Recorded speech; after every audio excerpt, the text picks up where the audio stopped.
இன்றைக்கு தமிழகத்திலே ஒரு ஏக்கம், ஒரு குடும்ப ஆட்சி நடைபெற்றுக் கொண்டிருக்கிறது. அந்த குடும்ப ஆட்சியை அகற்றப்பட வேண்டும். திமுக என்ற அந்த ஏக்கம், அந்த ஏக்கத்துடைய தலைவர் கருணாநிதி ஒரு தீய சக்தி, அழிக்கப்பட வேண்டிய ஒரு சக்தி, திமுக தமிழகத்திலிருந்து அகற்றப்பட வேண்டிய ஒரு சக்தி என்று சொல்லி கழகத்துடைய நிறுவனர் டாக்டர் புரட்சித் தலைவர் அவர்களால் தொடங்கப்பட்ட இயக்கம் அனைத்து இந்திய அண்ணா திராவிட முன்னேற்ற கழகம். அப்படிப்பட்ட புரட்சித் தலைவர்களுக்கு இன்றைக்கு 108வது பிறந்த நாள். இன்றைக்கு அவர் தொடங்கிய இந்த இயக்கம் அனைத்து இந்திய அண்ணா திராவிட முன்னேற்ற கழகம் தொடங்கப்பட்டு இன்றைக்கு இந்த 53 ஆண்டு காலத்தில் 32 ஆண்டு காலம் தமிழகத்தை ஆண்ட இயக்கம் அனைத்து இந்திய அண்ணா திராவிட முன்னேற்ற கழகம். இன்றைக்கு ஏழை எளிய மக்களுக்காக பல்வேறு திட்டங்களை கொண்டு வந்து கொடுத்த தலைவர் புரட்சித் தலைவர் அவர்கள். இன்றைக்கு தமிழகத்தில் மட்டுமில்ல, இன்னைக்கு இந்தியாவில் கூட பாரத பிரதமர் உட்பட யாராக இருந்தாலும் புரட்சித் தலைவர் எம்ஜிஆர் பெயரை சொல்லாமல் அரசியல் செய்ய முடியாத என்ற நிலைக்கு இன்றைக்கு தள்ளப்பட்டிருக்கிறார்கள்.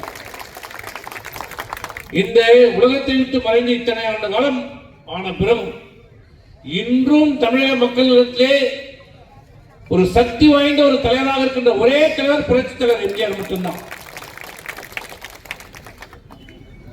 நீங்க கடற்கரைக்கு போனா கூட, சென்னைக்கு போனா கூட பாத்தீங்கன்னா இன்னைக்கும் அவருடைய சமாதிக்கும் அதுக்கு பிறகு அம்மாவுடைய சமாதிக்கும் கூட்டம் கூட்டமாக மக்கள் போய் கொண்டே இருப்பாங்க. காலையில் நாங்கள் 6 மணிக்கு அங்கே வாக்கிங் போனோம்னா வெளியூருக்கு சென்னையை சுற்றி பார்க்க வந்தவங்க, இல்லை கோயிலுக்கு வந்தவங்க பீச்சில் வண்டி விட்டு நேரம் எங்கே போகிறாங்கன்னா தலைவர் சமாதிக்கும் அம்மா சமாதிக்கும் தான் போவாங்க.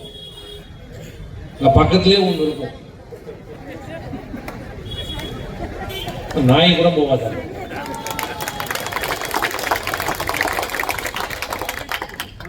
ஈ அடிக்கும், என்னென்னமோ பண்ணி பார்க்குறாரு. என்னடா எல்லாம் அங்கே போகிறாங்க, இங்கே பார்க்கறதுக்கு ஆயிரக்கணக்கில் போகிறாங்க, அந்த அம்மாவை பார்க்கறதுக்கு ஆயிரக்கணக்கான பேர் போகிறாங்க, எங்கள் அப்பாவை எவனுமே பார்க்க மாட்டானே, எங்கள் அப்பாவை எவனுமே பார்க்க மாட்டானு இவனு என்னென்னமோ கட்டி பார்த்தான். இப்படி கட்டினான், அப்படி கட்டினா, சிலை வைக்கிறான்னா, பேனா வைக்கிறான்னா, நொட்டுறான்னா, ஏதா போனாலும் யாருக்கும். ஏன்னா கருணாநிதி யார், எம்ஜிஆர் என்பது இந்த மக்களுக்கு நன்றாக தெரியும். இன்னைக்கும் யார் வந்தாலும் சொல்றாங்க, நேற்று கட்சி ஆரம்பிச்சவங்களும் சரி, இன்னைக்கு கட்சி ஆரம்பிக்கிறவங்களும் சரி, நாளைக்கு யாராவது கட்சி ஆரம்பிக்கிறோம்னா சொல்றாங்க, எம்ஜிஆரை போல நாங்கள் ஆட்சி தருவோம், எம்ஜிஆரை போன்று நாங்கள் ஆட்சி நடத்துவோம், ஏழை மக்களுக்கான திட்டங்களை எம்ஜிஆரை போல நிறைவேற்றுவோம் என்று சொல்றாங்க. யாராவது ஒருத்தர் தப்பி தவறியாவது கருணாநிதி மாரி நாங்கள் ஆட்சி தருவோம் யாராவது சொல்லி கேள்விப்பட்டிருக்கீங்களா? அவங்க அப்ப ஸ்டாலினே சொல்றதில்லை. அவங்க என்ன சொல்றான், திராவிட மாடல் ஆட்சி, திராவிட மாடல் ஆட்சி தான் சொல்றாங்க. எங்க அப்பன் கருணாநிதி ஆட்சி, எங்க அப்பன் கருணாநிதி ஆட்சி சொல்றது தப்பித்தாரு கூட சொல்றது இல்ல, வாயே திறக்கிறது இல்ல. தெரியும், ஸ்டாலினுக்கே தெரியும் கருணாநிதி பேரை சொன்னா என்ன நடக்கும்னு தெரியும். அந்த அளவிற்கு இந்த நாட்டை குட்டி சேவராக்கிய இயக்கம் இந்த திராவிட முன்னேற்ற கழகம். இன்னைக்கு அது ஒரு குடும்ப கட்சி ஆகிவிட்டது. தமிழகத்தை சுரண்டி கொண்டிருக்கிற இயக்கம் இன்றைக்கு திராவிட முன்னேற்ற கழகம். திராவிட மாடல்ன்றாங்க. என்ன திராவிட மாடல் கேட்டா, அனைவருக்கும் சமம், ஜாதி மதம் பேதம் இல்லாமல் நாங்கள் ஆட்சி நடத்துவோம். உங்க ஆட்சியோட லட்சணம் எங்களுக்கு தெரியாதா? எம்ஜிஆருக்கும் உங்களுக்கு என்ன வித்தியாசம்? உண்மையாக ஜாதி மதம் பார்க்காமல் ஆட்சி செய்த ஒரே தலைவர் புரட்சித் தலைவர் எம்ஜிஆர். அதுக்கு ஒரே ஒரு உதாரணம், ஒரு உதாரணம் போதும், நீங்க சொல்ல வேண்டாம். எல்லாம் ஒரு 60 வயசுக்கு மேல இருக்கிறவங்க எல்லாருக்கும் தெரியும். அந்த காலத்துல கிராமத்துல இப்ப விஏ சொல்றோம்ல, வில்லேஜ் அட்மினிஸ்ட்ரேஷன் ஆபீசர்னு, அந்த காலத்துல மணிகார், அப்பெல்லாம் மணிகார் பரம்பரை பதிவேது. தாத்தா இருந்தாருன்னா அதுக்கப்புறம் அவர் புள்ள, புள்ள செத்துனா அவருக்கு புள்ள, அவருக்கு செத்துனா அவர் புள்ள, இப்படிதான் மணிகார் பதவி. அந்த மணிகார் வச்சுதான் இந்த ஊர்ல சட்டம். அவர் தான் அந்த ஊருக்கு ராஜா, அவர் தான் ஜமீன். அவர் பார்த்து நீ பிறந்துட்டேன்னு சொன்னா நீ பிறந்துட்ட, நீ செத்துட்டேன்னு சொன்னா செத்துட்ட, அவ்வளவுதான். நீ உயிரோட இருந்தாலும் செத்தான். நீ செத்துட்டேன்னு சர்டிபிகேட் அவர் எடுத்து ரூட்ல நோட்ல எழுதிட்டான்னா நீ செத்துட்ட. அவர் வச்சதுதான் சட்டம். யார் அப்ப அந்த மணிகாரர் இருப்பாங்க? ஊர்ல இருக்கிற பிட்டாபராசாரு, பெரிய கம்பத்தம், பஸ் ஓனரு, இவங்க தான் மணிகாரா இருப்பாங்க. வேற யாரும் இருக்க மாட்டாங்க. இன்னைக்கு தமிழ்நாட்டில் 12,000 பஞ்சாயத்துக்குன்னா அந்த 12,000 மணிகாரர் யாரான்னு பாத்தீங்கன்னா பெரிய பெரிய கம்பத்துக்காரங்க, பெரிய பெரிய முற்பட்ட சமுதாயத்தை சேர்ந்தவர்கள் தான் இருப்பாங்க. அந்த நிலையை மாற்றி புரட்சித் தலைவர்கள் முதலமைச்சராக பொறுப்பேற்ற உடனே அனைத்து ஜாதியை சேர்ந்தவர்களும் அந்த மணிகாரராக வர வேண்டும் என்று சொல்லி அந்த பரம்பரை பதவியை ஒழித்து படித்த இளைஞர்களை அனைத்து ஜாதியும் சேர்ந்த தாழ்த்தப்பட்ட, பிற்படுத்தப்பட்ட, மிகவும் பிற்படுத்தப்பட்ட மல ஜாதியை சேர்ந்த அனைவரையும் வில்லேஜ் அட்மினிஸ்ட்ரேட்டிவ் ஆபீசராக நியமித்த தலைவர் புரட்சி தலைவர் மிகப்பெரிய சமுதாய சீர்திருத்தத்தை ஏற்படுத்திய திட்டம் அது. இப்போ ஒன்னும் சாதாரணமா இருக்கலாம், அது இப்போ உங்களுக்கு விஏன்றது சாதாரணமா இருக்கலாம். ஆனால் அன்றைக்கு புரட்சி தலைவர் அந்த திட்டத்தை, மணிகாரனுடைய திட்டத்தை அழித்து இந்த புதிய திட்டத்தை கொண்டு வந்த மிகப்பெரிய சமுதாயத்திலே ஒரு சீர்திருத்தத்தை கொண்டு வந்த உண்மையான அந்த உண்மையான சமூக நீதியை காத்த தலைவர் புரட்சி தலைவர் எம்ஜிஆர் மட்டும்தான். யாரும் கிடையாது. சொல்லிக்கலாம் இன்னைக்கு. அதே போன்று இன்றைக்கு தமிழகம் முன்னேறிய மாநிலம், படித்தவர்கள் நிறைந்திருக்கிற மாநிலம் என்று சொல்கிறார்களே, அதற்கு வித்திட்டது யார்? புரட்சி தலைவர் எம்ஜிஆர். அன்றைக்கு அந்த பொறியியல் கல்லூரிகளை திறந்து வைத்து உயர்கல்வியை தமிழகத்தில் முன்னிலை மாநிலமாக உருவாக்கிய காரணத்தில் தான் இன்றைக்கு தமிழகம் இந்தியாவிலே சிறந்த மாநிலமாக, முன்னேறிய மாநிலமாக உருவாக்குவதற்கு காரணமாக அமைந்தது எம்ஜிஆர். அதே போன்று கல்வி கற்க வேண்டும். கல்வி கற்கிற பொதுவாக அவருடைய தலைவருடைய எண்ணம் யாரும் பசியோடு இருக்கக்கூடாது. குறிப்பாக குழந்தைகள் பசியோடு இருக்கக்கூடாது. அந்த குழந்தைகளுக்கு உணவும் கொடுக்க வேண்டும், கல்வியும் கொடுக்க வேண்டும் என்று சிந்தித்து ஒரே கல்ல 2 மாங்கா பள்ளியிலே படிக்கின்ற மாணவர்களுக்கு இலவச உணவை கொடுத்த தலைவர் புரட்சி தலைவர் எம்ஜிஆர். ஒரு பக்கம் சமுதாய சீர்திருத்தம் மணிகார அழிச்சார், இன்னொரு பக்கம் அனைவரும் கல்வி கற்க வேண்டும் என்பதற்காக சத்துணவு திட்டத்தை கொண்டு வந்தார். உயர்கல்வியை தமிழகம் முன்னிலை வைக்க வேண்டும் என்பதற்காக உயர்கல்வியை எனக்கு உயர்த்தி பிடித்தார். இப்படி ஏழை எளிய மக்களுடைய மனதில் வைத்து அந்த ஏழை மக்கள் வாழ வேண்டும், முன்னேற வேண்டும், சமுதாயத்தில் முன்னேற வேண்டும் என்ற நல்ல நோக்கத்திலே ஆட்சியை கொடுத்த தலைவர் புரட்சி தலைவர் எம்ஜிஆர். இன்னொன்னு சொல்றேன் கேட்டுங்க. இன்னைக்கு நீங்க நிறைய அரசியல்வாதி பாக்குறீங்க, நிறைய வெளியூர்ல விட்டுங்க. உங்க ஊர்லயே கவுன்சிலர் பாப்பீங்க, இல்ல கவுன்சிலர் கூட வேணாம். இன்னைக்கு திமுக ஆட்சியில் வார்டு செயலாளர் கூட பார்க்கலாம். 21க்கு முன்னாடி எப்படி இருந்தாரு, இப்ப 24 எப்படி இருக்காரு பார்த்துக்கோ. ஆனா எம்ஜிஆர் யாரு? தமிழகத்திலே இந்தியாவிலே அதிகம் சம்பளம் வாங்கிய ஒரு நடிகர், வாங்கி கொண்டிருந்த ஒரு நடிகர். அப்படிப்பட்ட எம்ஜிஆர் 1977 முதலமைச்சர் கட்டிலை ஏறி அமர்ந்த பிறகு அவர் இறக்கின்ற வரை, நல்லா கேட்டுங்க, 77 எம்ஜிஆர் முதலமைச்சரான பிறகு அவர் இறக்கிற வரை ஒரு 10 பைசா கூட ஒரு சொத்து வாங்கினது கிடையாது. அவர் சம்பாதிக்கும் போது முதலமைச்சராக முன்பு என்ன சொத்து இருந்ததோ அந்த சொத்து தான், அவர் இறக்கின்ற வரையும் அந்த சொத்து தான், வேற எந்த சொத்தும் கிடையாது. ₹1 கூட ஒரு சொத்து வாங்கினதில்லை. ஆனா அந்த சொத்தை என்ன பண்ணாரு? தன் இறப்பிற்கு பிறகு அனைத்தையும் தானமாக கொடுத்த ஒரே தலைவர் உலகத்தில் எம்ஜிஆர்.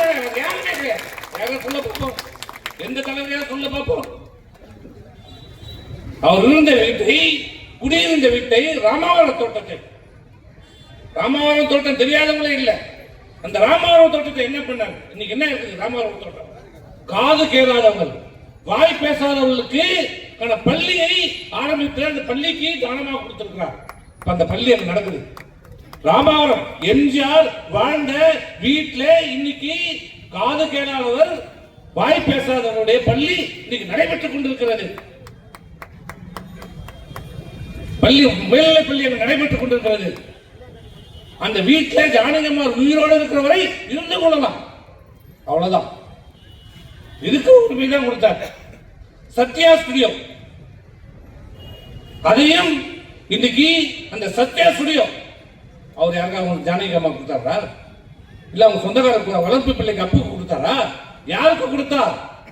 இந்த இயக்கத்துக்கு, அந்த சத்யா ஸ்டுடியோ இருக்கிற பெருமையான பங்கு அனைத்து இந்திய அண்ணா திராவிட முன்னேற்ற கழகத்துக்கு எழுதி வைத்து சென்ற தலைவர். என்ன யாருக்கும் தெரியாது, அண்ணா திமுக பல பேருக்கு தெரியாது. ஆனா அவங்க நான் கருணாநிதி ஸ்டாலினை போட்டு நிகழ்ச்சி நடத்துறாங்க. அந்த சத்யாசுடைய சொத்து யாருக்கு தெரியுமா? அனைத்து இந்திய அண்ணா திராவிட முன்னேற்ற கழகத்துடைய சொத்து. புரட்சி தலைவர் எழுதி வச்சிருக்கிற உயிர் வரும், ஒன்னொன்னா முடிச்சுன்னா அதுக்கு வரும், அதுக்கு வரும். ஸ்டாலின் கூட்டு நிகழ்ச்சி நடத்துறாங்க. ராயபுரம் அங்க இருக்கிற வீட்டை மியூசியம், இப்படி அனைத்து அவர் சம்பாதித்த அனைத்து சொத்துக்களையும் ஏழை எளிய மக்களுக்காக எழுதி வைத்து விட்டு சென்ற தலைவர் புரட்சி தலைவர் எம்ஜிஆர். ஆனா இவங்க என்ன பண்ணாங்க? கருணாநிதி யாரு எழுதினார் சொத்து? யாருக்கு எழுதினாரு? ஊர்ல இருக்கிற சொத்து எல்லாம் எழுதி வைக்கிறதுக்கு புள்ளிங்க, அவ்வளவு புள்ள. யாருக்கு எழுதி வைக்கிறதுனே தெரியல. இன்றைக்கு எம்ஜிஆர் தமிழகத்தை முன்னுக்கு கொண்டு வர வேண்டும். ஏழை எளிய மக்கள் வாழ்க்கையிலே முன்னுக்கு வர வேண்டும், கல்வி கற்க வேண்டும் என்று நல்ல நோக்கத்திலே ஆட்சியை செய்தார். ஆனால் இன்றைக்கு நடைபெற்றுக் கொண்டிருக்கின்ற திமுக ஆட்சி யாருக்காக நடக்கிறது? யாருக்காக இந்த ஆட்சி நடைபெற்றுக் கொண்டிருக்கிறது? உங்களுக்காகவா? தமிழ்நாட்டு மக்களுக்காகவா? தயவு செய்து சிந்தித்து பார்க்க வேண்டும். இந்த ஆட்சி இன்றைக்கு யாருக்காக நடைபெற்றுக் கொண்டிருக்கிறது? ஒரே குடும்பம், ஒரு குடும்பம் வாழ வேண்டும். ஒரு குடும்பம் வாழ்வதற்காக இன்றைக்கு தமிழகத்தை கொள்ளையடித்துக் கொண்டிருக்கிறது இந்த அரசு. சொல்லிட்டு போறவாரு அவர் தெரியும். ஆமா, சொன்னதுமே உண்மைதான். எங்கள் தங்கம் இன்னைக்கு சொல்றாரு, இன்னைக்கு ஏசியாவிலே மிகப்பெரிய பணக்காரர் கருணாநிதி குடும்பம். Sun TV, SpiceJet, Red Giant. இன்னைக்கு தமிழ்நாட்டில் எந்த படம் எடுத்தாலும் ரெட் ஜாயிண்ட் தான். யார் அந்த ரெட் ஜாயிண்ட் போனா? உதயநிதி ஸ்டாலின்.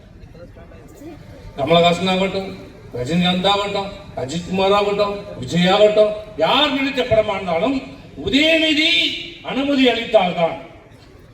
உதயநிதியினுடைய அவருடைய நிறுவனம் ரெட் ஜாயிண்ட் மூலமா தான் அந்த படம் வெளியிடப்பட வேண்டும். அவருக்கு உண்மைக்கு உன் நிலைமை. ஆனா அன்னைக்கு என்ன நிலைமை? கோபாலபுரம் வீடு ஏலத்திற்கு வருகிறது. அந்த வீட்டை மீட்டு கொடுத்தது யார்? புரட்சி தலைவர் எம்ஜிஆரும் புரட்சி தலைவர் அம்மாவும் பணமே வாங்காமல் இலவசமாக எங்கள் தங்கள் பணத்தை நடித்து கொடுத்து அந்த பணத்தில் பெற்ற வீடுதான், மீட்டெடுத்த வீடுதான் எங்கள் தனம். நாங்க போட்ட பிச்சைடா அண்ணா திமுக, நாங்க போட்ட பிச்சை நீதி கிடைக்கும் இந்த வீட்டில் இருக்கிறது. வாயப்பாரு, காஷ்மீருக்கும் கன்னியாகுமரிக்கும் வாய் இந்த அளவுக்கு இருக்குது. வாய் மட்டும், செயல ஒண்ணும் காணும். தொட்டுப்பார், சீண்டிப்பார். என்னாச்சு? தொட்டு பார்த்தா சீந்தி பார்த்தா அதை பிச்சு எடுக்கிறான். என்ன கீஸ்டர் ஒண்ணு கிழிக்க மாட்டேன். பேசத்தோடு சரி, மெட்ராஸ்ல பேசத்தோடு சரி. அவர் வீரம், இந்த முதலமைச்சருடைய வீரம் எல்லாம் சென்னையோட சரி. சென்னையை தாண்டி போனார்னா, டெல்லிக்கு போனார்னா பூனை ஆயிடுவார். இங்க புலி, அங்க போனா பூனை. இன்றைக்கு இந்த அரசு கிட்டத்தட்ட 3.25 ஆண்டு காலம் ஆயிடுச்சு. இன்னும் 1 ஆண்டு காலம் தான். இன்னும் 1 ஆண்டு காலம் சொல்ல, 11 மாசம் தான். ஜனவரி போயிடுச்சு. இந்த 11 மாத காலம் தான் இருக்குது இந்த ஆட்சிக்கு. அடுத்த ஆண்டு ஜனவரி வந்தா தேர்தல் அறிவிச்சிடும். ஆனால் இந்த ஆட்சி பொறுப்பேற்று இந்த திமுக அரசு, ஸ்டாலின் அரசு சொன்னதை செய்திருக்கிறதா? சொன்னதை செயல்படுத்தி இருக்கிறார்களா? ஏழை எளிய மக்களை அன்றைக்கு வாக்குகளை பெறுவதற்காக கொடுத்த வாக்குறுதி நிறைவேற்றப்பட்டிருக்கிறதா? கேட்டா சொல்றோம் 95%, 85%. அதனால 95, 85. நீ கொடுத்த வாக்குறுதி 525. அந்த 525 தெளிவா சொல்லு. 500 வாக்குறுதி நிறைவேற்றிட்ட, 400 வாக்குறுதி நிறைவேற்றிட்ட, தெளிவா சொல்லு. அது என்ன பர்சன்டேஜ்? உனக்கு தான் 2500 பிளஸ் 1500 5000 சொல்ற ஆளு.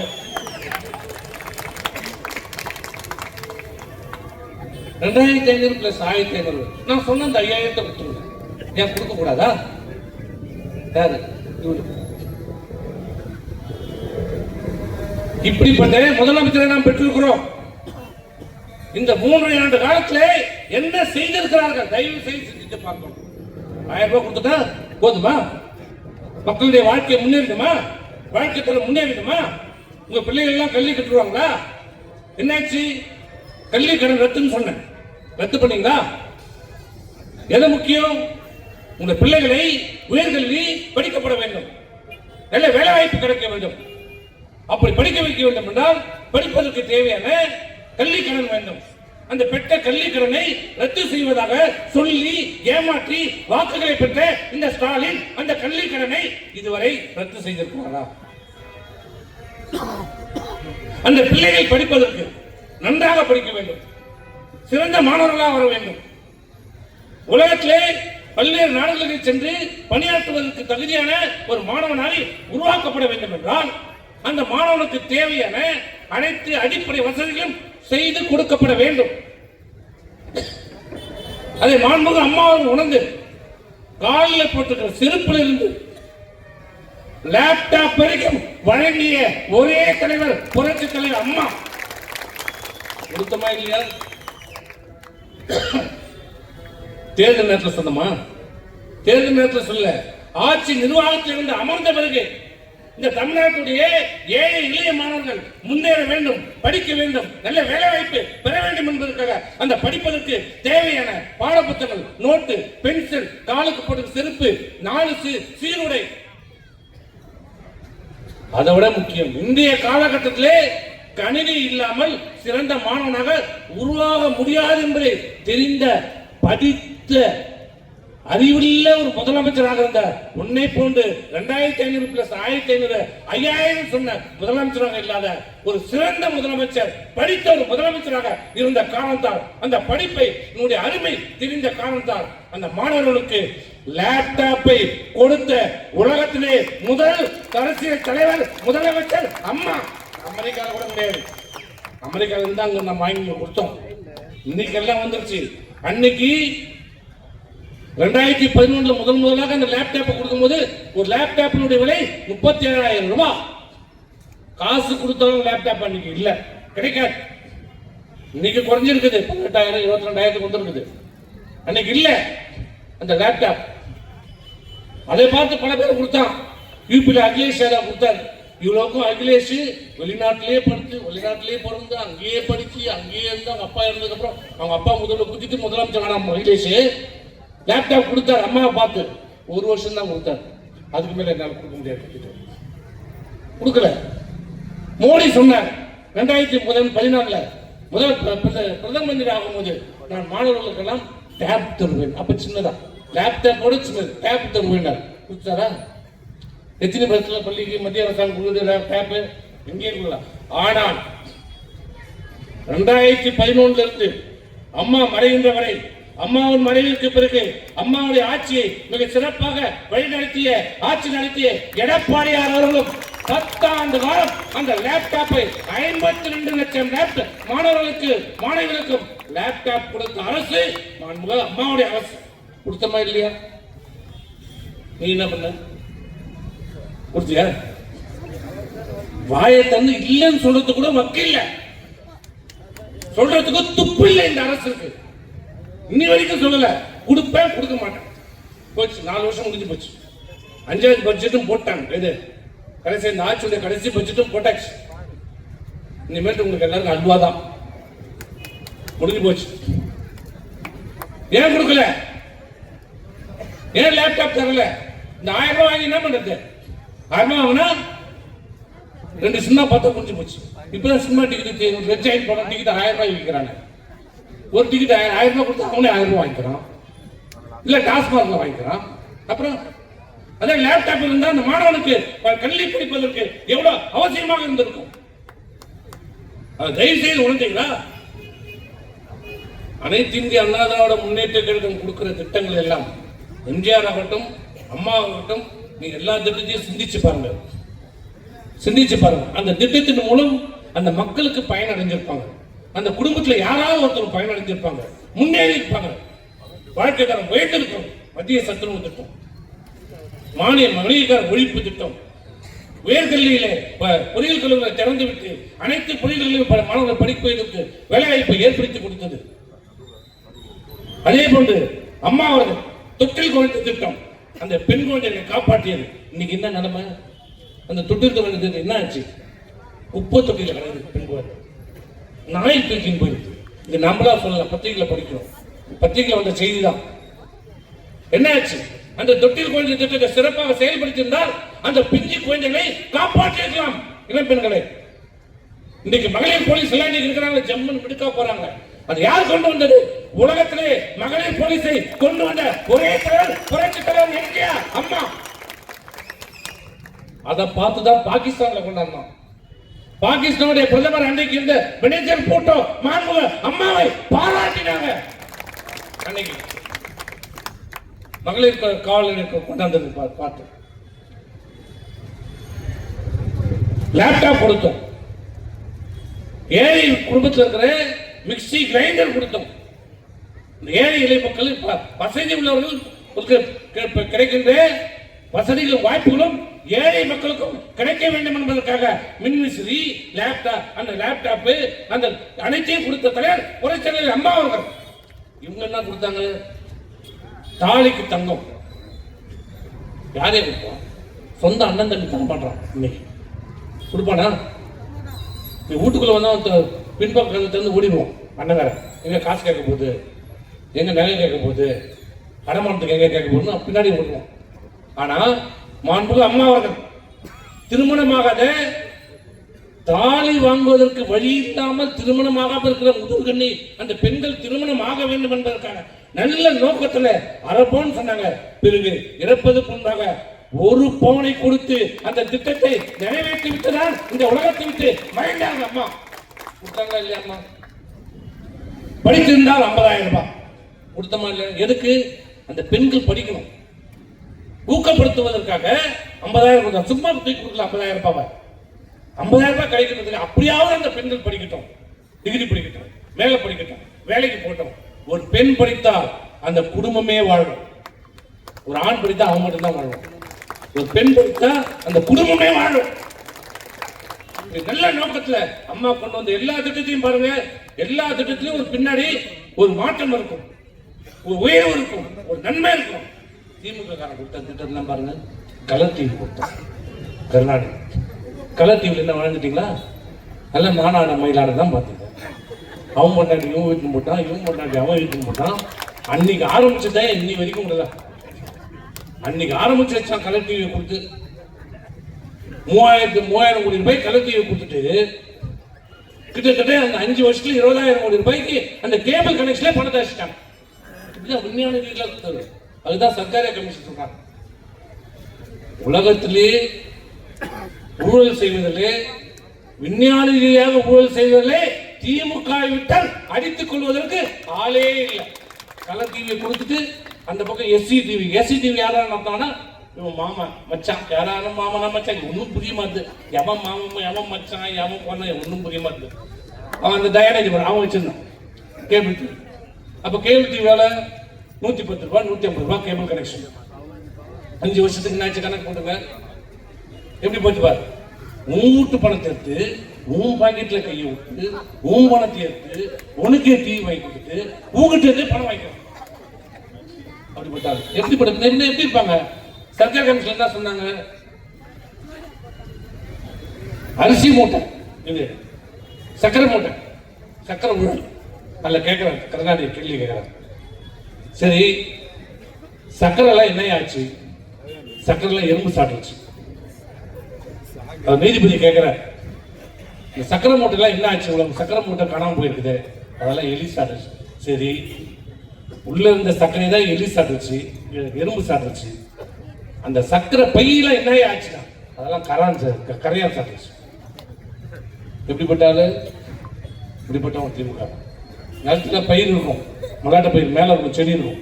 நம்மளா என்ன பண்ணுவோம்? அதை புடிங்கி எடுத்து ஒண்ணு எடுத்து சாப்பிடுவோம். அவன் என்ன பண்ணுவான்? மண்ணுக்கடியிலே கையை உள்ள விட்டு உள்ளே அந்த பயிரை நோண்டி எடுத்துருவான். பயிர் அப்படியே நீ தான் ஆஹா ஜம்முனுக்குது, பயிரெல்லாம் நல்லா இருந்தது, நல்ல விளைச்சல் இருக்கு, ஜம்முனுங்க. நீ அப்புறம் போய் பிடிங்கி பார்த்தா ஒண்ணு இருக்கு. இப்படிதான் 5 வருஷம் கழிச்சு நீங்க ஓட்டு போய் பார்த்தீங்கன்னா ஒண்ணுன்னு இருக்காது. ஏதோ பார்த்த பிங்கிலி பங்களிக்காரன் சொல்ற அது மட்டும் தான் நீங்க உங்க அதே தான். உனக்கு ஏதாவது வந்து கேட்டு வந்தா பக்கத்து வீட்டுல, ஏமா உனக்கு ஏதாவது வந்துச்சா? ஒண்ணு இல்லை. உனக்கு ஒண்ணு இல்லை. உனக்கு ஒண்ணு இல்லை. எல்லாம் அதே எல்லாரும் உண்டா. 3 வருஷம் ஆச்சு. என்ன நடந்தது? ஏதாவது ஒரு மாற்றம், ஏதாவது ஒரு முன்னேற்றம் நடந்திருக்குதா? எங்க எடப்பாடி ஆட்சியில 11 மருத்துவக் கல்லூரி கொண்டு வந்தோம். எத்தனை? 11 மருத்துவக் கல்லூரி தரணும். இதோ கள்ளக்குறிச்சியில மாவட்ட 11 மருத்துவக் கல்லூரி. இப்போ 3 வருஷம் ஆச்சு. ஒரு மருத்துவக் கல்லூரி, 6 சட்டக்கல்லூரி கொடுத்தோம் நம்ம விழுப்புரத்து உட்பட. இவங்க ஆட்சியில் ஒண்ணு.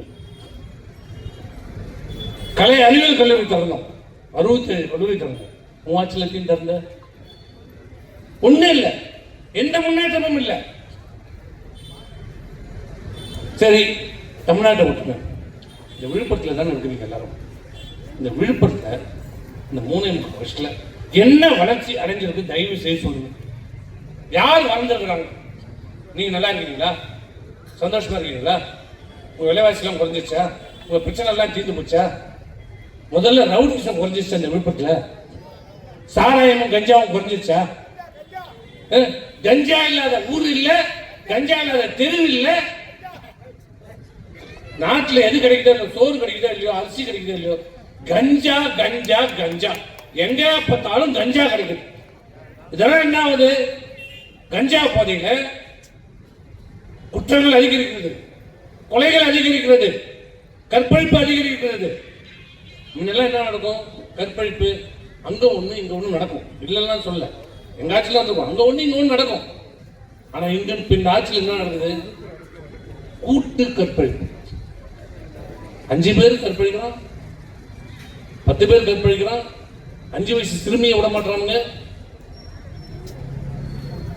ஊனமற்ற பெண்ணை விட மாட்டாங்க, மனநல குன்றிய பெண்ணை விட மாட்டானுங்க, 80 வயசு ஆயா விட மாட்டானுங்க. அது வெளியில இருந்தா கூட பரவாயில்ல, வீட்டுக்குள்ள பூந்து 80 வயசு ஆயா கற்பழிக்கிறோம். இங்க போன வாரம் இங்க விழுப்புரத்துல பக்கத்துல என்ன ஒரு பதவி வந்தது?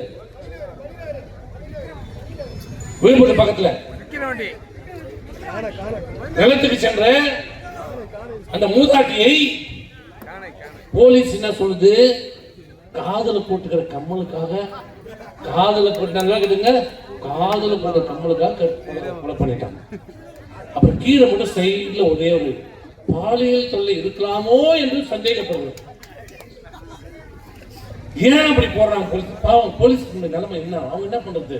அப்பதான் அவங்க யார் அந்த சார், யார் அந்த சார், யார் அந்த சார் கேட்டு அவங்க மண்டை காஞ்சி போய் கிடக்குறாங்க. அந்த நேரத்தில் இது வேற வந்துருச்சு. அதனால என்ன பண்ணிட்டாங்க?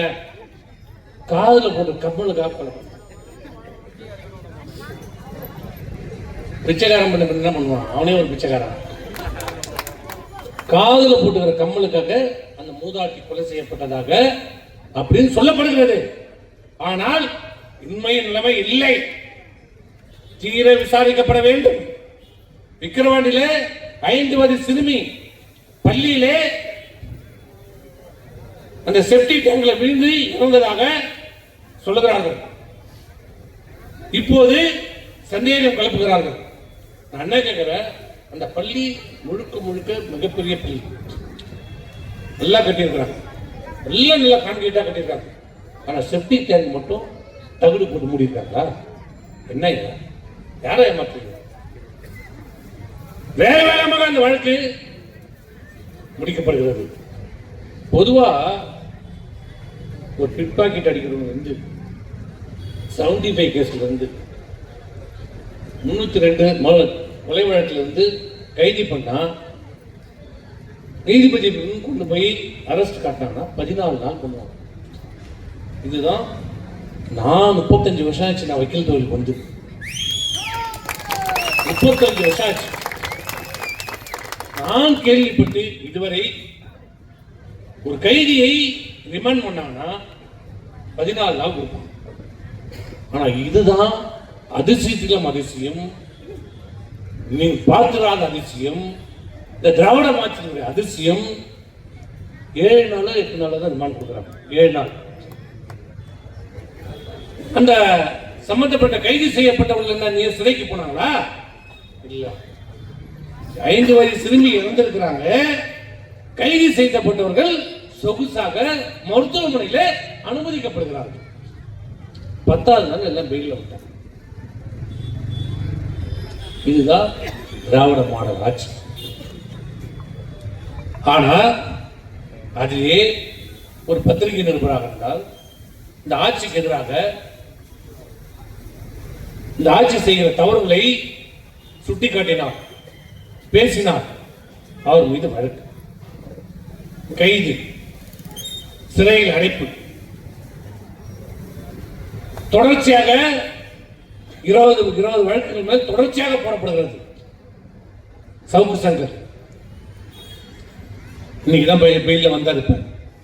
இப்ப 6 மணிக்கு தான் பெயில வந்தது.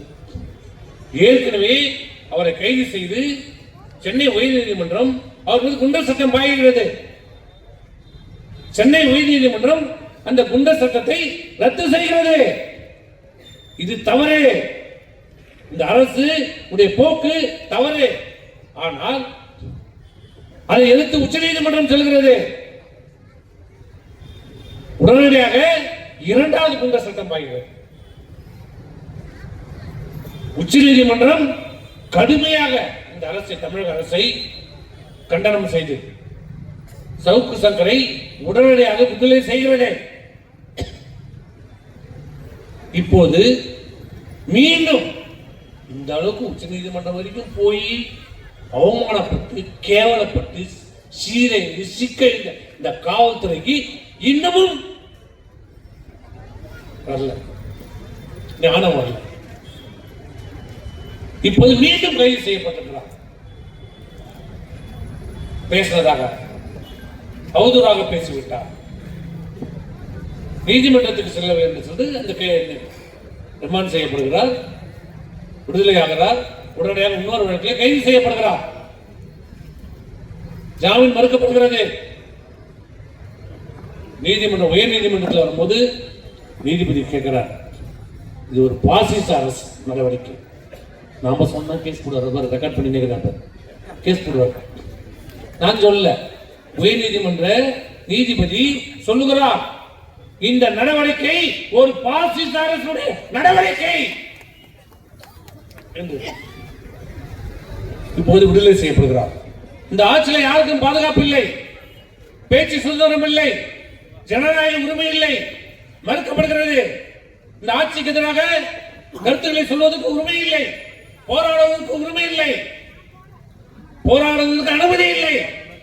இதே நான் கேட்கிறேன், வீரவேசமா பேசுறாரு இந்த ஸ்டாலின் அவர்களே, என்னை தொட்டுப்பார், சீண்டிப்பார், ஆ ஊ என்று பேசுகிற ஸ்டாலின் அவர்களே, தைரியம் இருந்தால் ஏன் எங்களுக்கு போராடுவதற்கு அனுமதி கொடுப்பதற்கு அஞ்சுகிறாய், நடுங்குகிறாய்?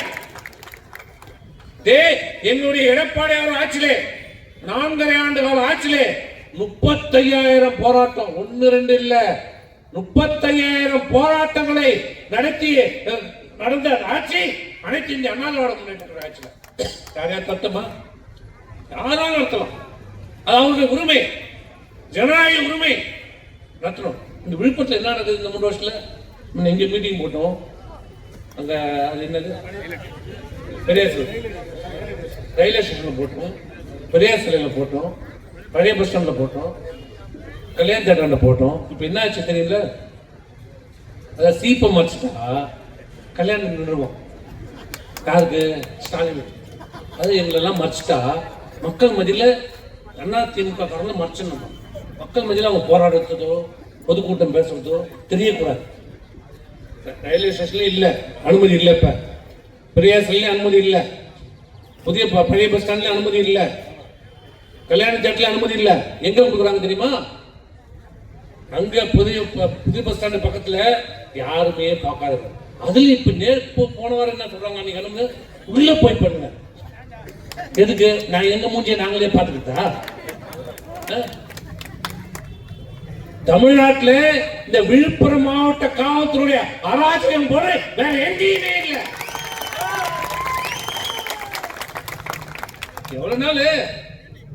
எவ்வளவு நாள் பண்ணுவீங்க? காலம் மாறும், ஆட்சி மாறும், எல்லாம் மாறும். ஆட்சி என்பது நிரந்தரம் இல்லை. இது ஒன்றும் ஸ்டாலினுக்கு எழுதி கொடுக்கல, அவங்க அப்பா கருணாநிதி சொத்து எழுதி கொடுக்கல. கோபாலபுரம் தமிழ்நாடு ஒன்றும் கோபாலபுரம் வீடு கிடையாது, எழுதி கொடுக்கல. போராடுவதற்கு அனுமதி இல்லை, மக்களுடைய பிரச்சனை எடுத்து சொல்வதற்கு வழி இல்லை. கேட்டால் வழக்கு. இதுவரை என் மீது 26 வழக்குகளை போட்டிருக்கிறார்கள். அதுக்காக நாங்க பேசாம விட்டு போறோமா? என்ன அரசியலுக்கும் வந்துட்டோம், வந்தாச்சு. அன்னைக்கு நாங்க பார்த்து தான் போறோம். உங்களை போல, உங்களை முதலமைச்சரை போல தன் மீது போட்ட வழக்கை தானே திரும்ப பெற்றுக் கொள்வதாக கையெழுத்து போட்டுக் கொண்டு நாங்கள் கிடையாது. ஆண்மை உள்ள முதலமைச்சர் எங்களுடைய அம்மா. இதே இந்த முதலமைச்சர் என்ன பண்ணாரு? தன் மீது போடுகிற வழக்கை தானே கையெழுத்து போட்டு என் மீது போடப்பட்ட வழக்கை நான் திரும்ப பெற்றுக் கொள்கிறேன் என்று முதலமைச்சராக ஆகிய நான், முத்துவேல் கருணாநிதி ஸ்டாலின் ஆகிய நான் விலக்கிக் கொள்கிறேன் கையெழுத்து போடுறார். இங்கதான் பார்க்கணும், அம்மாவுக்கும் ஸ்டாலினுக்கும். இதே அம்மா 2011 வெற்றி பெறுகிறாங்க, சட்டமன்றத்துக்கு வராங்க. அன்றைக்கு எஸ்பி பாலசுப்ரமணியம் தமிழ் மாநில காங்கிரஸ் தலைவர், சட்டமன்றத்தில் எதிர்கட்சி தலைவர். அன்றைக்கு திமுக எதிர்கட்சி அந்தஸ்து கூட கிடையாது, எதிர்கட்சி அந்தஸ்து கூட கிடையாது. எஸ்பி பாலசுப்ரமணியம் சொல்றார், உங்கள் மீது போடப்பட்ட வழக்கு பொய் வழக்கு, அரசியல் காழ்ப்புணர்ச்சியால் போடப்பட்ட வழக்கு. இந்த வழக்கை நீங்கள் திரும்ப பெற வேண்டும். அரசுக்கு அதிகாரம் இருக்கிறது, முதலமைச்சருக்கு அதிகாரம் இருக்கிறது. அந்த சட்ட விதிகளை பயன்படுத்தி உங்கள் மீது இருக்கிற வழக்கை திரும்ப பெற்றுக் கொள்ளலாம். வேண்டும் என்றால் இந்த வழக்கை திரும்ப பெற வேண்டும் என்று சட்டமன்றத்தில் தீர்மானத்தையும் நிறைவேற்றலாம் என்று சொன்னார் எஸ்பி பாலசுப்ரமணியம். ஆனா அம்மா என்ன சொன்னாங்க? கருணாநிதி தான். ஏன்னா ஸ்டாலின் யாரு? கருணாநிதி புள்ள தானே. இந்த கருணாநிதி என்ன பண்ணாரு? அவர் மீது போடப்பட்ட வழக்கை அவரே திரும்ப பெற்றுக் கொண்டவர் தான். அப்பன்னு கேட்ட மாதிரி தான் புள்ளியம். ஆனா அம்மா என்ன சொன்னாங்க? என் மீது போடப்பட்ட வழக்கு பொய் வழக்காக இருந்தாலும் சரி, அதை நீதிமன்றத்திலே சந்தித்து நான் நிரபராதி என்று நிரூபித்து வருவேன் என்று சொன்னாங்க. நீ தலைவரா, அம்மா தலைவரா? சொன்ன மாதிரி அனைத்து வழக்கிலும் நிரபராதி என்று நிரூபித்து வெளியே வந்தாங்க அம்மா. கடைசியில தண்டனை வழங்கப்பட்ட வழக்கையும் உயர்நீதிமன்றத்திலே அம்மா நிரபராதி என்று நிரூபித்த பிறகுதான் இந்த உலகத்தை விட்டு மறைஞ்சாங்க அம்மா. ஆகவே போட்டு மரத்திலாம் உத்திலாம் மட்டும் தயவு செய்து நினைக்காது. அவங்க கேட்கிற, தயவு செய்து கேட்கிற, விழுப்புரம் நகராட்சி மக்கள் என்ன நடந்திருக்கு? ஏதாவது முன்னேற்றம் இந்த நகராட்சி வளர்ந்திருக்கிறதா? முன்னேறி இருக்கிறதா? சாலை வசதி ஏதாவது கொடுத்துருக்காங்களா? பாதி விலைக்கு எரியல. 50 நூற்றாண்டு விழா முன்னிட்டு 50 கோடி ரூபாய் எடப்பாடியார் அவர்கள் இந்த நகராட்சி கொடுத்தார். விழுப்புரம் நகரம் முழுவதும் லைட் போட்டோம். எங்க போச்சு இந்த லைட்ல? எங்க என்ன ஆச்சு? இங்க இருக்கிற அந்த குளம் வந்ததா? குளத்தை மூடி அதை ஆக்கிரமிப்பு பார்த்தாங்க. ஆனா இன்னைக்கு அந்த குளத்தை மீட்டெடுத்து கொடுத்துருக்கோம். நீங்க என்ன பண்ணிருக்க? என்ன பண்ணிருக்கீங்க சொல்லுங்க. இந்த விழுப்புரம் நகரத்தில் ரவுடிசம் இன்னைக்கு தலைவலித்து ஆடுகிறது. விழுப்புரத்தில் தைரியமாக பெண்கள் வெளியே நடமாட முடியாது. பள்ளிக்கு செல்கின்ற மாணவிகள் பத்திரமாக திரும்பி வர முடியாத நிலை இன்னைக்கு தமிழகத்திலே ஏற்பட்டிருக்கிறது. எல்லா பிரச்சனையும் விடுங்க ஒரு பக்கம். இன்னைக்கு தமிழகத்தில் இருக்கிற மிகப்பெரிய ஆபத்து பெண்களுக்கு பாதுகாப்பில்லை, பாதுகாப்பில்லை, பாதுகாப்பில்லை. அது கோடீஸ்வர பெண்களாக இருந்தாலும் சரி, கூலி வேலைக்கு செல்கின்ற பெண்களாக இருந்தாலும் சரி, 4 வயது சிறுமியாக இருந்தாலும் சரி, 80 வயசு பாட்டியாக இருந்தாலும் சரி, யாருக்கும் வீட்டில் இருந்தாலும் சரி, ரோட்ல நடந்து போனாலும் சரி, பெண்களுக்கு இந்த ஆட்சியிலே திராவிட மாடல் என்று சொல்லுகின்ற இந்த திமுக ஆட்சியிலே பாதுகாப்பில்லை, பாதுகாப்பில்லை, பாதுகாப்பில்லை. இத சொன்னா கோபம் வரும். இத சொன்னா கோபம் வரும். இருக்கிறத சொன்னா உனக்கு ஏன் கோபம் வருது? அண்ணா பல்கலைக்கழகம் உலகத்தில் தலை சிறந்த ஒரு பல்கலைக்கழகம். அது உள்ளேயே ஒரு மாணவி பலாத்காரம் செய்துவிட்டு அந்த மாணவியை படம் பிடித்து விட்டு பேசலாம். நம்ம சொல்லல, அந்த எஃப்ஐஆர் இந்த மாணவி கொடுத்த வாக்குமூலத்தை இந்த சாரை நீ அட்ஜஸ்ட் செய்து கொள்ள வேண்டும் என்று சொன்னதாக வாக்குமூலம் சொன்னதாக எஃப்ஐஆர் வருது. யார் அந்த சார்? யார் அந்த சார்? கேட்க முடியாது. யார் அந்த சார்? இந்த சாரை நீ அட்ஜஸ்ட் செய்ய வேண்டும் என்று அந்த மாணவியை பலாத்காரம் செய்துவிட்டு அந்த மாணவி அச்சுறுத்தப்படுகிறார். இல்லை என்றால் உன் பெற்றோருக்கும் இந்த வீடியோவை நான் வெளியிடுவேன் என்று சொல்கிறார். அந்த சார் யார்? 24 மணி நேரம் கூட ஆகல புகார் கொடுத்து உடனடியாக விசாரணை நடைபெற்றுக் கொண்டிருக்கிறது. ஆரம்ப நிலையிலே இருக்கிறது. ஆனால் சென்னையினுடைய காவல் ஆணையர் பேட்டி அளிக்கிறார். இந்த குற்றத்திலே ஒருவர் தான் சம்பந்தப்பட்டிருக்கிறார். எப்படி சொல்ல முடியும்? நீ கமிஷனர் கூட இருக்கலாம், டிஜிபியா கூட இருக்கலாம். நீ விசாரணை அதிகாரி கிடையாது. விசாரணை அதிகாரி அந்த காவல் நிலையத்துடைய ஆய்வாளர். அவர் இன்னும் விசாரணையை முடித்து விட்டு உனக்கு அறிக்கை கொடுக்கவில்லை. எப்படி நீ சொல்ல முடியும்? நீ காவல் ஆணையர் இருந்தா எதை வேணாலும் சொல்லலாமா? எப்படி சொல்ற? இந்த குற்ற சம்பவத்திலே ஒருவர் தான் சம்பந்தம். உயர் நீதிமன்றமா தான் கேள்வி கேட்டது. நீதிபதி கேட்கிறார், நீ எப்படி சொல்லலாம்? உனக்கு எப்படி தெரியும்? விசாரணை நடைபெற்றுக் கொண்டிருக்கும் போதே நீ ஒரு ஆணையராக இருக்கின்ற நீ எப்படி ஒருவர் தான் சம்பந்தப்பட்டிருக்கலாம் என்று எப்படி சொல்லலாம் என்று அவர் மீது துறை ரீதியாக நடவடிக்கை எடுக்கப்பட வேண்டும் என்று உத்தரவிட்டு இன்று வரை நடவடிக்கை இல்லை. இன்று வரை இல்லை. அப்ப யாரை காப்பாற்ற துடிக்கிறது இந்த அரசு? சந்தேகம் வருமா வராதா? வருமா வராதா? சார் யார் அந்த சார்? ஆட்சியில் இருக்கிறாங்களா? அமைச்சரவை யாரா இருக்காங்களா? இல்ல அதிகாரிகளா? இல்ல காவல்துறை அதிகாரிகளா? இல்ல பல்கலைக்கழகத்தில் பணியாற்றுகிறவர்களா? இல்ல வேற யாராவது பெரிய பொறுப்புல உள்ளவர்களா? நான் இன்னார் நம்ம யாரையும் சொல்லல. சந்தேகம். சார் என்றால் யார்? இவர்கள் பதட்டப்படுவதை பார்த்தா, திமுக பதட்டப்படுவதை பார்த்தா முதலமைச்சர் பதட்டப்படுறாரு, துணை முதல்வர் எல்லாத்துக்கும் வாய்த்திருக்கிற அந்த அந்த உதயநிதி ஸ்டாலின் எங்க போனானே தெரியும். வாயே காணும். அப்படியே பஞ்சு டைலாக் பேசுவார். இதெல்லாம் யாரும் எழுதி கொடுத்தா பஞ்சு டைலாக் பேசுவார். இப்ப எங்க போச்சுன்னே தெரியல அந்த பஞ்சு டைலாக்லாம். பதட்டப்படுறான். ஆளாளுக்கு பேசலாம், எல்லாரும் பேசலாம். ஏன் நீ பாதுகாக்கிற? இருந்துட்டு போட்டோம், சாரா எடுத்துட்டு போட்டோம், சாரோ மூரோ எவனோ எடுத்துட்டு போட்டோம், விசாரிக்கிட்டோம். விசாரித்து இல்லை, அப்படிப்பட்ட யாரும் இல்லை சொல்லட்டும், கேட்டுக்கிறோம். நீ ஏன் பயப்படுற? ஏன் பதட்டப்படுற? எங்க அப்பா குப்பு இது இல்ல புதுல இல்ல ஏன் பயப்படுற? அப்ப எங்களுக்கு சந்தேகம் வருமா வராதா? யாரோ அதிகார மையத்துக்கு உட்பட்டு உள்ள இருக்கிற ஒரு நபராக இருக்குமோ என்று சந்தேகம் எங்களுக்கு இருக்கிறது.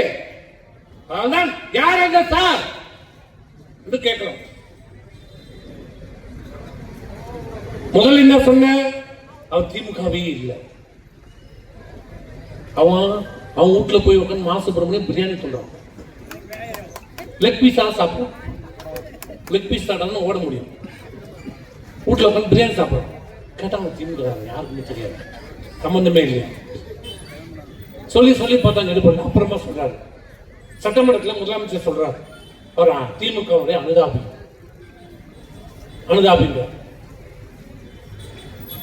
இதுதான் திமுகவுடைய இந்திய ஆட்சியுடைய லட்சணம். பெண்களுக்கு பாதுகாப்பில்லை, பெண் பிள்ளைகளுக்கு பாதுகாப்பில்லை, மாணவ மாணவிகளுக்கு பாதுகாப்பில்லை, சமூக நீதி என்று பேசிக்கொண்டு இன்றைக்கு ஒரு குடும்பம் வாழ்வதற்காக இன்றைக்கு ஆட்சி நடைபெற்றுக் கொண்டிருக்கிறது. விலைவாசி வெண்ணெய் முட்டும் அளவுக்கு உயர்ந்திருக்கிறது. 2021 என்ன விலைவாசி நாங்க எதுவும் விளக்கலாம் வேணாம், உங்களுக்கே தெரியும். 2021 என்ன விலைவாசி, இன்னைக்கு என்ன விலைவாசி. அவன் கொடுத்த 1000 ரூபாய்க்கும் இதுக்கு கணக்கு போட்டுங்க. எல்லா வரையும் ஏறி போச்சு. மின்சார கட்டணம் 3 தடவை உயர்ந்து போச்சு, வீட்டு வரவே 2 தடவை உயர்ந்து போச்சு, பால் விலை உயர்ந்து போச்சு, பஸ் கட்டணம் உயர்ந்து போச்சு, அரிசி விலை உயர்ந்து போச்சு, பருப்பு எல்லாம் உயர்ந்து போச்சு. ஆனா 1000 ரூபாய் கொடுத்த போதுமா? அது நக்கல் தானே 1000 ரூபாய் வச்சுட்டு.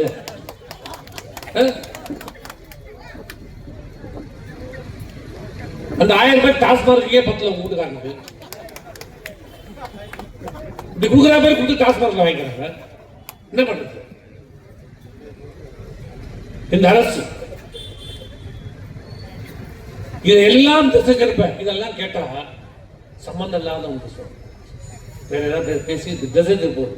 இன்னைக்கு யார் அந்த சாரு, விலைவாசி இறந்து போச்சு, பெண் காவலருக்கே பாதுகாப்பு இல்லை, இப்படிலாம் நம்ம கேட்டா இன்னைக்கு சம்பந்தமே இல்லாம உங்க இந்த ஊருக்கு அமைச்சர் பொன்முடி சொல்றாங்க, கோமியம் சாப்பிட்டால் நோய் எதிர்ப்பு வரும் என்று ஐஐடி சென்னை ஐஐடி டைரக்டர் சொல்றாரு.